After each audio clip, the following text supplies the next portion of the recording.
Calo Nord is dead, Lord Malik. He has failed in his mission. Forgive me. The penalty for failure is death, Admiral Kareth.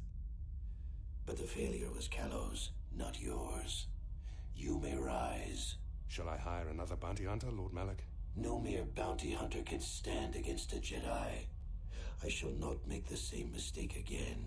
My apprentice, Darth Bandon, shall take care of our young Jedi friend.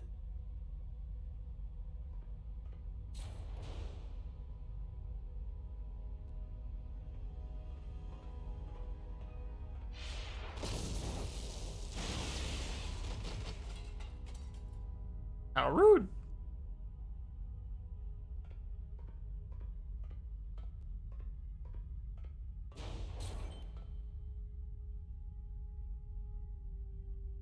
Find Bastila and bring her to me, alive if possible. As you command, Master.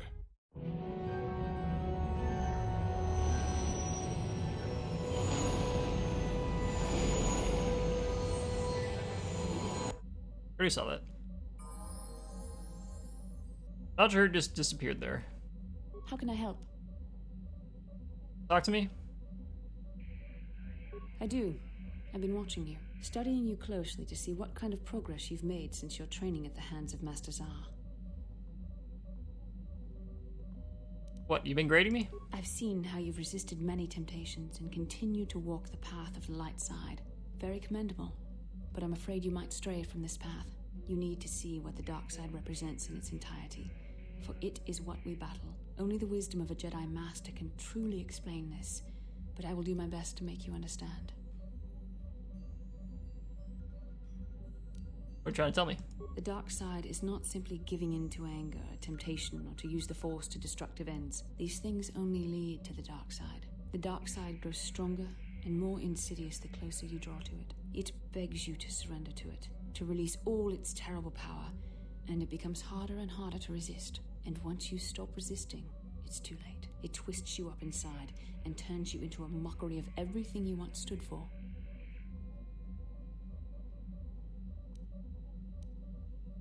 Alright, I get the picture. You say you understand, but I'm afraid you are taking this too lightly. The power of the dark side can be alluring. We need only to look at the atrocities which have been committed by those under its sway to understand the terrible, corrupting evil of the dark side. Millions dead, and far more suffering. What sort of person would you have to become to perform such deeds gladly? I couldn't see myself doing such things. And that is why the dark side is so insidious. If you are not careful, you do not even see each small step you take towards it until it's too late. It's so easy to think that we would never fall prey to such a horror, that we have unlimited control, vigilance, and foresight. If only that were true. The Sith have become powerful because there are many Jedi who've succumbed to the lure of the dark side and joined their cause. What greater weapon is there than to turn an enemy to your cause, to use their own knowledge against them? We are weakened while they are strengthened, so we must harden our hearts and do whatever is required to fight against the dark side, even when the battle becomes wearying. I do what is required, such as? I don't know. The vision of our future is clouded by shadows cast from the dark side. But I sense something ominous lurking in those shadows. But words alone cannot save one from the dark side. Come, we should continue with the task at hand. When the time comes, I only hope we are all strong enough to do what we must. Talk to Karth. Yes, what's on your... Tell me why you want revenge on Saul so badly. I already told you, he betrayed us all. More personal. That... Well, there is more to it. I'm sure you don't want to hear about it. I do if it's alright with you. It's just that I don't talk about it very much, okay? I told you about my homeworld, Telos.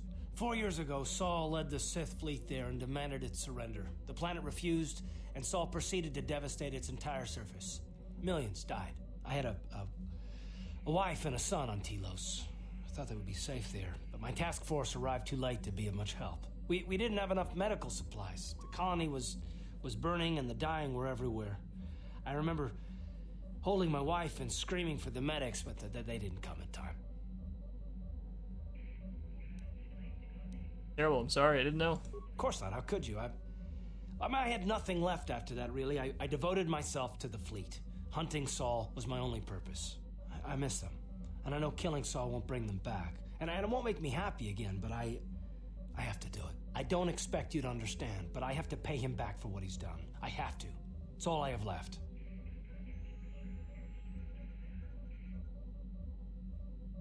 What was she like? She had courage, and she was stubborn. Could never talk her out of anything when she put her mind to it. And she hated it when I signed back onto the fleet at the start of the war. Now, I had planned on leaving soon to join her. What about your son? His name was Dustle, and I don't know what happened to him. The colony was a complete ruin, and we never found any trace of him. I made inquiries and followed the reports from Telos for years, but I stopped. Anyway, I hope that answers your questions. Let's continue with what we were doing. Alright. So I had a little bit of a glitch at the end of the leaving the terrace, or not terrace, Tatooine. We may have missed the cutscene for that. We'll just add this on. How may I be of assistance? Are you a knight then, if you're calling me Padawan? I wonder if you could talk What is it you would like to speak to me about? about your past. Well, I suppose I have not talked very much about the Jedi I met back home. They, all of them, were so very invigorating. Invigorating? They were so very alive, so full of hope and energy and zeal. In retrospect, I can see it was a little bit tragic. Tragic? Well, yes. These Jedi were going to fight the Mandalorians just after they had invaded. Many of those Jedi perished in the fighting, but to us, they seemed invincible. Especially their leader, who they talked about all the time. Paragons of light and justice, sweeping away all iniquity before them. It was like looking at gods.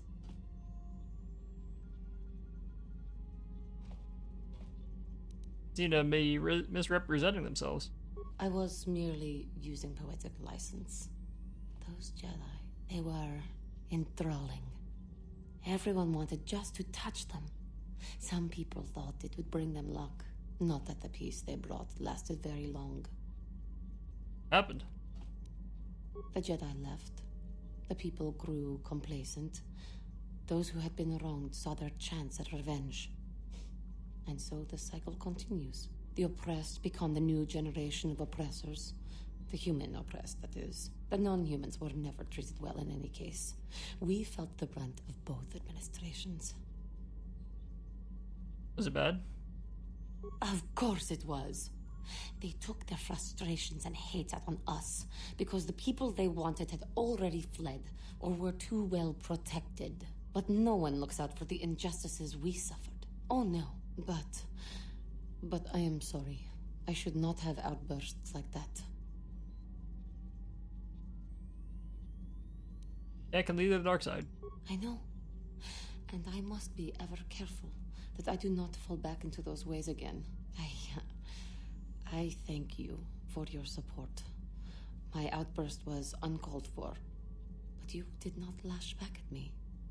You are a much better Jedi than I, it would seem. But let us not speak more of this now. We should continue on our journey. Perhaps later we will talk again. Okay. Talk to Jolie. We haven't been able to talk to him very much. Got something on your mind, do you? Something about this place? It's a ship. To be more specific, it's your ship. You tell me. And that's about all I got to say about that. Now, let's get going. Why'd you decide to come with me? You got yourself a fast little ship. I'd forgotten what engine sounded like. The closest thing to that on Kashyyyk is an Uller in mating season. Ugh, frightful. You want to ride on my ship? Or it could be for the free food. What's the gunk that comes out of the synthesizer on this bucket anyway? Do you never clean the darn thing?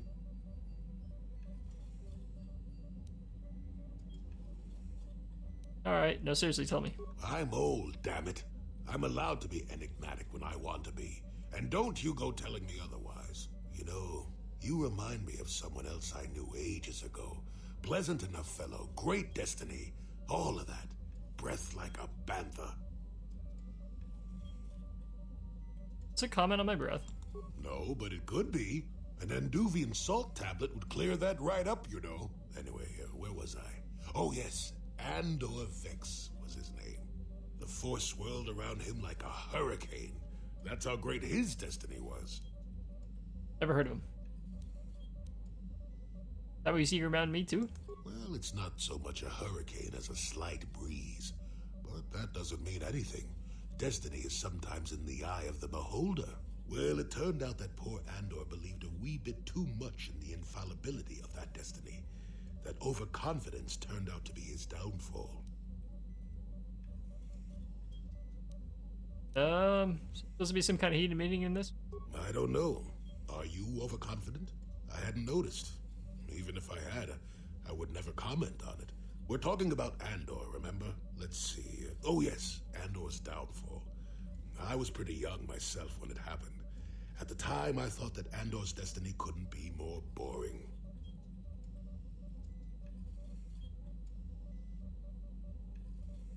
How young are we talking? Well, let's just say that I was a strapping young lad with a full head of hair, and Coruscant was a small town with a well. I was just about to abandon Andor to whatever the Force intended for him when his ship was overtaken by a Dimian warship. Now, you've probably never heard of the Dimians, but at the time they were a nasty lot led by a nastier overlord named Krat. Tall fellow, big teeth. Krat has us hauled onto the bridge of his ship for questioning, and that's when I knew that Andor's destiny was at hand. How'd you know? Swirling Force, remember? Jedi here. Granted, I was just interpreting the signs, but we get trained in that sort of thing, more or less. Well, Andor decides that his destiny makes him invulnerable and starts making all sorts of demands. Free me now. I'm not answering questions. Blah, blah, blah. Don't you know who I am? Krat decides he's had enough and begins crushing Andor's neck. I told the boy he should have kept his mouth shut. I think he agreed too, or those could have just been gurgling noises. No, well, anyway. Finally, Krat has enough of Andor and tosses him aside into this giant energy intake shaft. Andor gets sucked in and starts bouncing around. This is connected to the bridge? Maybe Andor hit something sensitive on the way down, or just didn't agree with the reactor core. Next thing I know, all the ship's alarms are ringing. There's no way this is connected to the bridge. Everyone panics, and I run, barely making it to the ship in time before the explosion. Krat dies horribly, and the Dimians never quite recovered. Changed the political course of the entire sector for centuries to come. I'd call that quite a destiny, wouldn't you?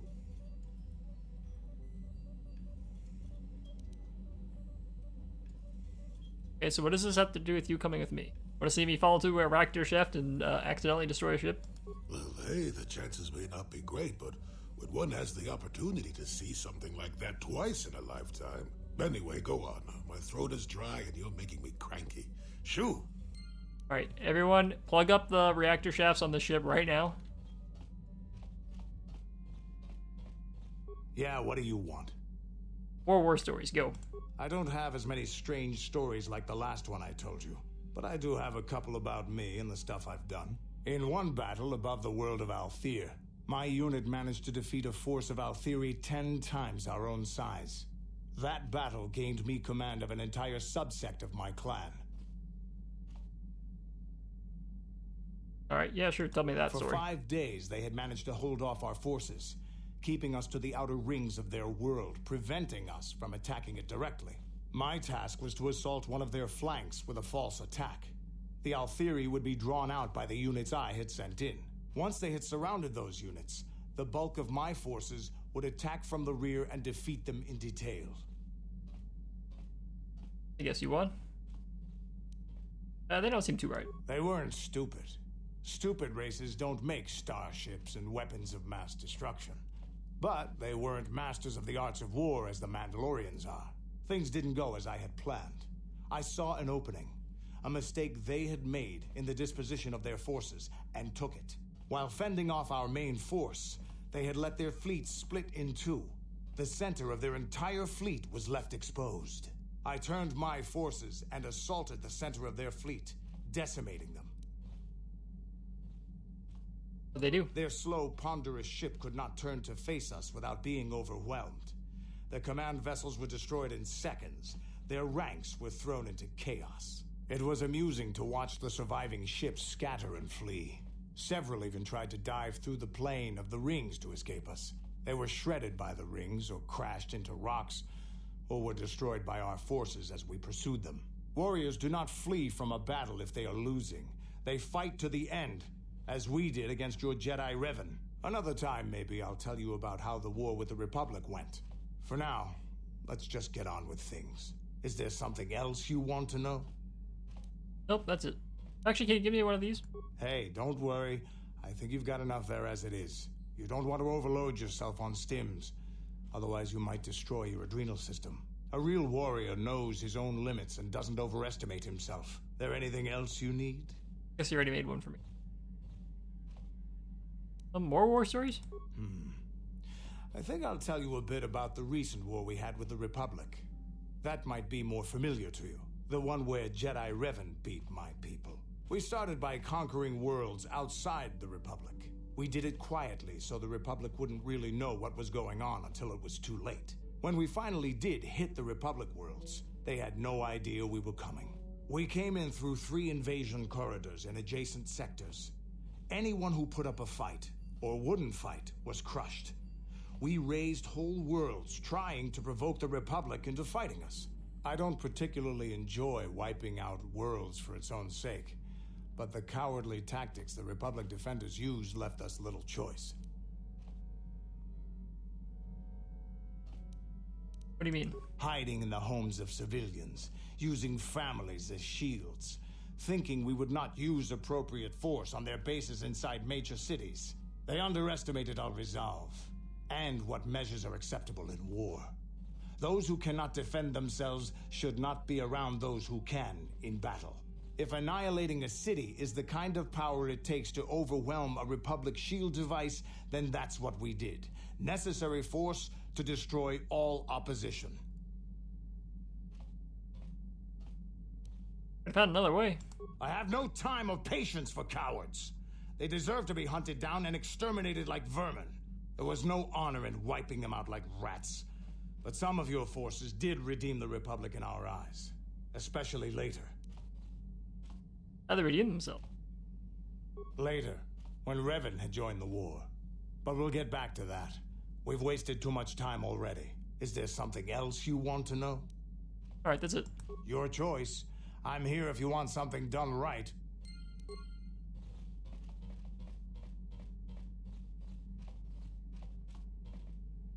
Talk to you about your brother? Hey there, what can I do for you? About your brother? I appreciate everything you've done for Griff. You know that, right?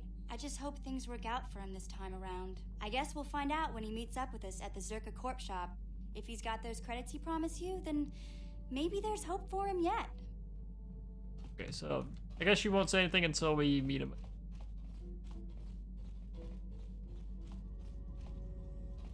Now we'll talk to the stowaway. Now that we talked to literally everyone else. Mucho shakapan. Can you tell me your name? My name is Rane Toral. You are Mucho shakapaga.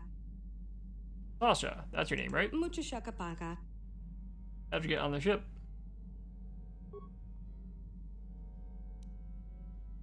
Alright, let's try to learn her language.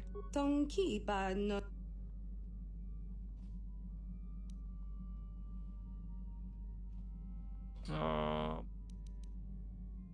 The words you speak are Mandalorian. Kipuna. Bona na kichu. You know of them. Or Mandalorians are bad. Got it. Selima wanga kunbikin. I can understand Mandalorian, but your words are mixed up. Are you from Tyrus? How'd you get on the ship? Tong.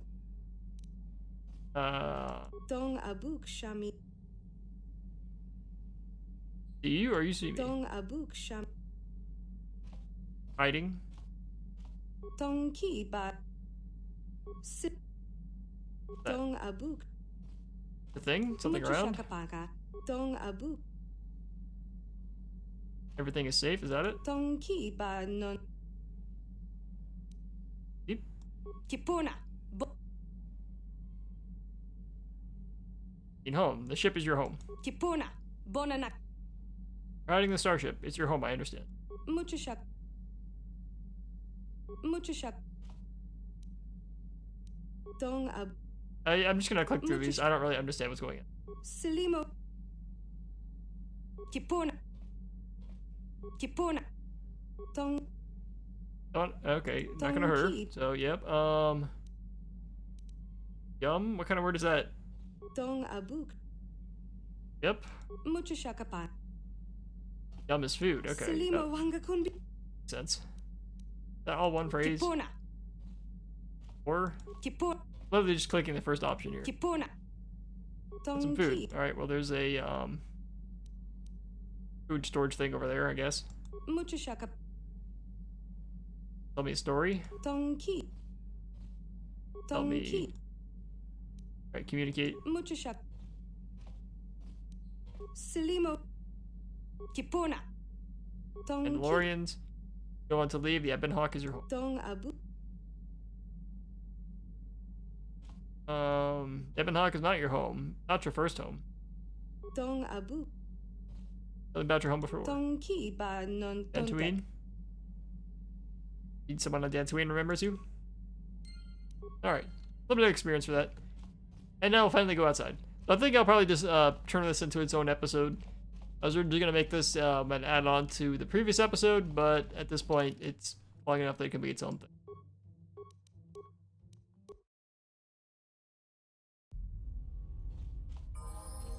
We're just here to see if this guy has anything new. Doubt it, though.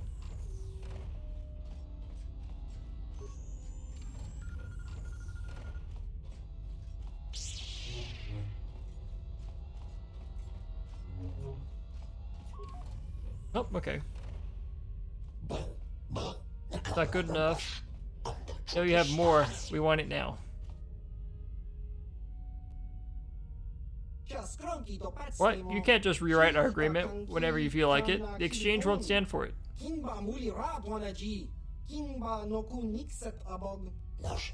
exchange is in no position to dictate orders anymore. Who's that? Tell you everything? What are you talking about? I don't have to clear everything through you. So let's get through some of the dialogue.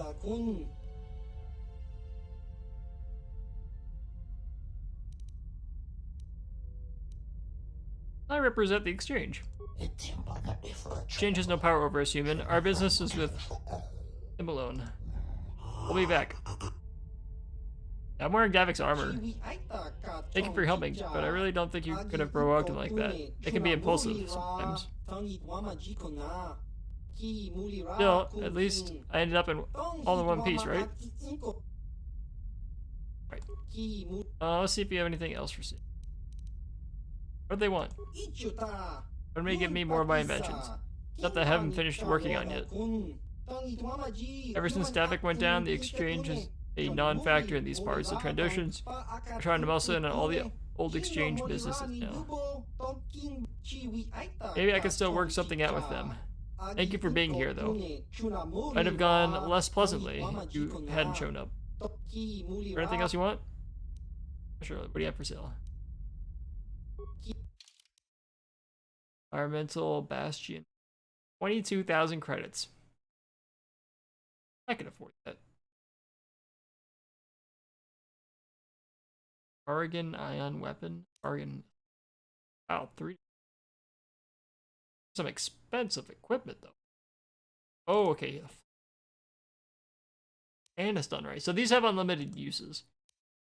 Just like the shield. I think I already bought the shield, didn't I? Master? Yeah, okay. So I guess he had another one? Sure. Alright. Yeah, let's get the flamethrower, I guess. Get all our money. Take that flamethrower. Like, no credits left now. Master? And we never use HK, but, you know, totally worth it. Definitely not going to regret buying that. Sure. And I guess now we'll go to Dantooine and hop off our passenger.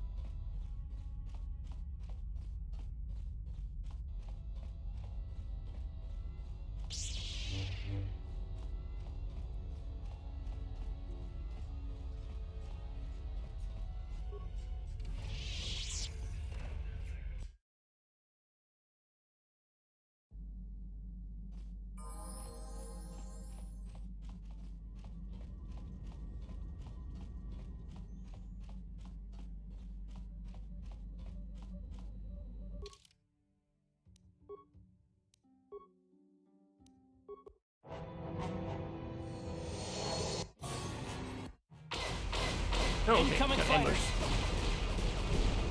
Not expecting that.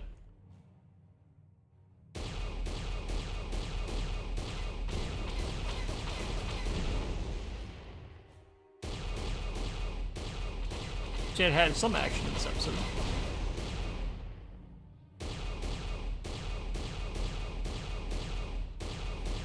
Keep randomly firing. What could possibly go wrong?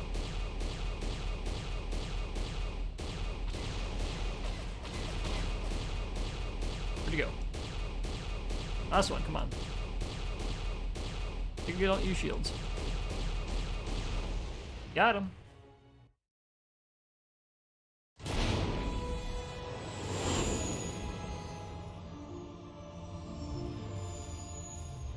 There may have been like a little cutscene. We got ambushed. We're gonna skip through. The episode's already excessively long. We're just talking.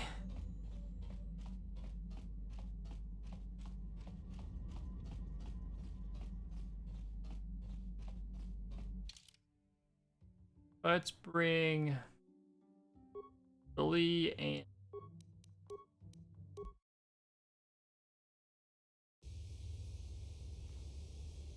alright, Basil wants to talk again. How can I help? Why did the council send me on this mission with you? Why? I could not accomplish this on my own. I need the aid of others, especially one who is strong in the Force. The bond between us made you a natural choice. Besides, the events on Taris prove that the Force wanted to bring us together for this mission, and there is little left to chance when the Force is involved. Is that not enough for you? I think the real reason is you couldn't take Malak on his own, so you need...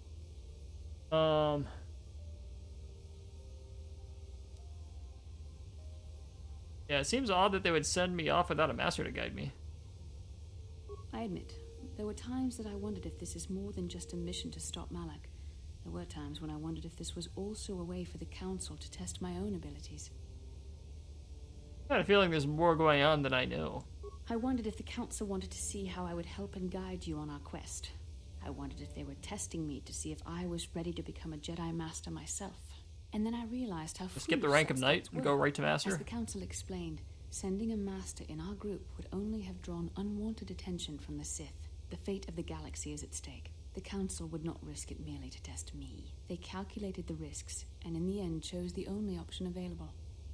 I think they could have sent a master. Like, we really got attacked by Cal Nord and this Sith apprentice guy's gonna show up on the next planet. I'm still not convinced. You must learn to trust in the wisdom of the Council. Your destiny will come when its appointed time. You mustn't be so impatient. Alright, I suppose we should get back to the mission. Come on, come. Let's move on. There's much to be done. Let's talk to this guy. Greetings, Sensei. I take a moment of your time for a question. Go ahead. Represent a human citizen on Dantooine by the name of Rendali Otsuluem. His ranch has had some considerable difficulty with Mandalorian raiders. Many young daughter has been kidnapped by those raiders many years ago and has not returned. Might you have news of her? Her name is Sasha. There's a stowaway on my ship named Sasha. This is most exciting news, Sentient. Are you certain of this? Yeah, she's only speaks a smattering of Mandalorian. I was able to figure it out. You have convinced me, Sentient. Stowaway is indeed the one I seek. Would you allow me to see her? Sure. Let's go in there now. I'm most anxious to see her. Like the only time we bring someone on our ship in this game. Though you have aged, young sentient, I do believe you are indeed the one I seek. I'm here to return you to your father. I see Rane Toral was correct about your linguistic difficulties. I'm positive that your parents can assist you with that. Calm yourself, child. I will take you home. Say something to her that I don't understand? Thank you for your assistance, Sentient. I'm sure the girl's parents must appreciate of your effort. Get some eyesight points. I don't think I've gotten eyesight points in quite a while. That's very nice.